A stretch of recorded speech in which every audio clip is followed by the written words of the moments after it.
LHS's athletic trainer and strength and conditioning coach Michelle Hart-Miller is making history. Hart-Miller was recently inducted into the National High School Strength Coaches Association, the NHSSCA's Hall of Fame, and additionally was the first female in history to be inducted. At first I was a little bit like, okay, I kind of do this because I like to do it, not because of, awards and stuff, but then I started to think about kind of a culmination of what I've done over the years, and I'm like, all right, maybe it's good, and to definitely be a female, the first female that's been inducted is pretty fun and definitely a big honor. When a group of strength coaches decided that high schools needed better athletic training programs, the NHSSCA was formed.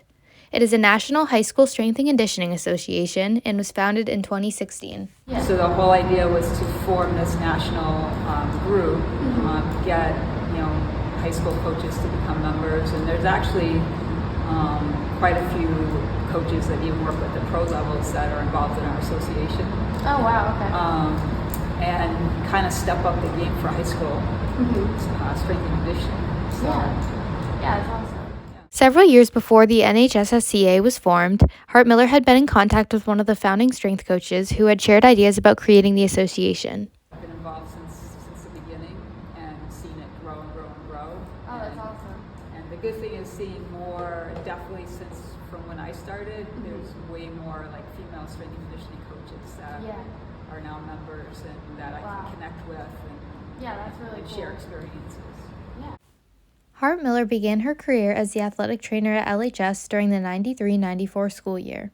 By the time of the 96-97 school year, interest in strength and conditioning sparked as a result of listening to strength coach Mike Boyle speak, who Hart-Miller views as her mentor. He really sparked my interest in it.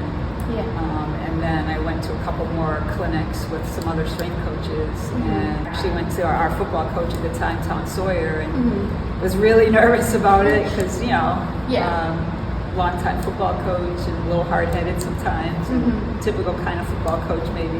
And had this whole plan of I'd seen specific injuries happening, and kind of looked at what he was doing in the weight room with them, and being like, now that I started learning things, was like, okay, this is probably why, too many of the same exercises, and asked him if I could take over designing the program, and he was like thrilled with it. Really? So even to today, he said I probably added 10 years to his career because he didn't have to worry about that aspect.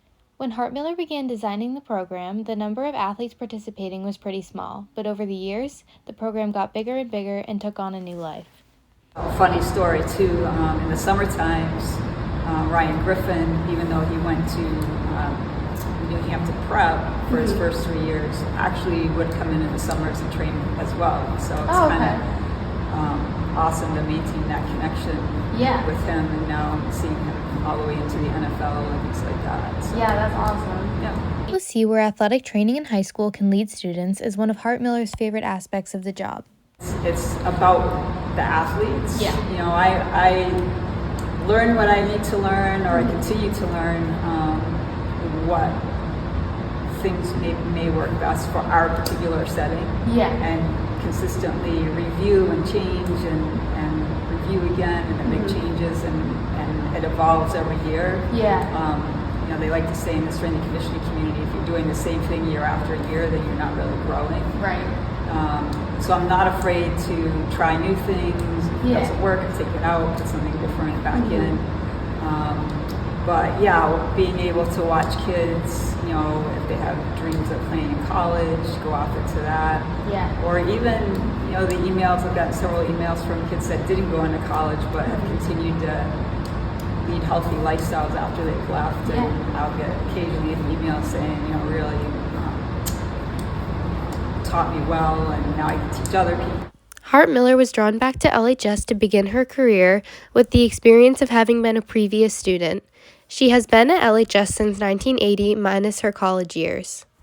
For my first work experience, and they had an opening as a kind of a per diem position that they had, and then did that, and then the following year did their full year, which was more of a stipend position, and then went to the school board in the beginning of '93 and asked if they would consider making it a full-time position, so you have some longevity. And 30 years later, I'm still here. So I guess the longevity part worked. Yeah, for sure. Yeah. At first, Hart-Miller wasn't sure that she was deserving of the recognition based on what she had seen other strength coaches do around the country, but she then realized that she had made a great impact through the recognition and nominations of her peers. I'm not even sure who nominated me. You have to be a member, you have to be nominated, and then part of the process is 3 letters of recommendation from coaches that I work with, and then a letter of influence from an athlete that I worked with. Wow, okay. So I submitted all that information and then was selected based off of that. When asking Hart-Miller what some of her favorite and most memorable experiences were in her career, she expressed that seeing teams going to state championships was one that was very special to her. Between baseball and football, they each have 4. Yeah. So I'm waiting for one of them to break the tie there. Yeah. I always keep telling them, like, so waiting for that thumb ring. But state champions are fun because you see the culmination of all the work the kids have put into it. And they see them succeed. But Hart-Miller considers the most prominent highlight of her career has been being able to see the students she worked with go on to pursue strength and conditioning themselves. So if you think about some people, Mike Picari that works here, John Rich, Dave Gilmore that used to coach coach here, Connor Rouse, who's working now over in the Exeter area. So there's probably been Anthony Terenzi, who still comes back here on Fridays and helps us out. That must be cool. Yeah, so it's really cool watching them go out and now start to run their own programs. Yeah. As well as with former students, there's been a pretty continuous pipeline of current students who have been moving on to pursue strength and conditioning. Eric Raza, he was just in all winter helping me out. Stefan Sandu is getting ready to go to Plymouth State College, and he's interested in strength and conditioning. And Drew Heenan is another one, so I'm excited to potentially have them come back in, and they come in and they help during the school year, and I actually hire them to help us in the summer times. Oh, nice. So they gain some experience and get to continue, helping us and kind of giving back to the community. Yeah, and that's amazing. You can just kind of build that influence just from training in high school, just having that program. Yeah, I think that's really influential. Yeah, and a couple of Connor Rouse, for instance, said when he first started at Springfield College, he sent me a text and said he felt he was way ahead of everybody else. Wow. So yeah, that's amazing. Yeah. With seeing such a large number of athletes, Hart-Miller feels that the most challenging part of her job is being able to relate and connect with them in hopes of gaining their trust. So I think I'm constantly trying to, I'm not a big talker, so sometimes it's hard for me to make those connections, so it's a constant process to figure out how can I best reach all the athletes and keep them motivated. And things like that. I think that's an ever-evolving process. Yeah, I don't know. I think it's cool too because you can show how much dedication you have just through the program itself, right? And make those connections just through what you already have solidified here. I think that's really helpful in that aspect. Right. So that's cool. Yeah.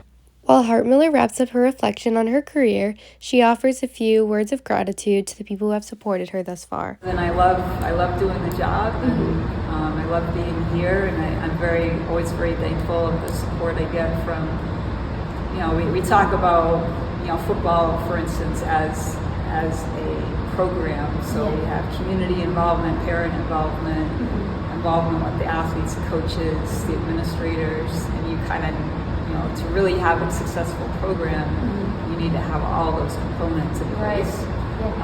So I'm very fortunate that, some of those programs like, football, baseball, that have had success, that you can see kind of that difference. Hart-Miller's hope for the future is that the program continues to grow by more teams being involved. Cross team, our boys team is doing a really great job this offseason, getting in here, and we've got some great senior leadership. And that's really one thing that you go for is if you can teach, from freshmen, by the time these guys get to, or girls get to juniors, seniors, they themselves know the coaching cues. Right. And it's really awesome to watch them go around the room and coach each other up and coach their teammates. And, Dylan Risley and Ty Parsons came in that Monday after the state championship football season and said, we want to get the lacrosse team in here. So they took amazing. control of that. Yeah. So, stuff like that is always awesome, and I love to see all that. So. Yeah, it must be cool to see students who've done this since either their freshman or sophomore year, and even see some how far 7th and 8th along. graders. Yeah, that's true. Yeah, that's really cool. Yeah. And to be able to start getting them in here so young, and then they're able to just kind of take the reins themselves. Yeah. That must be amazing to see. Yeah, it's great.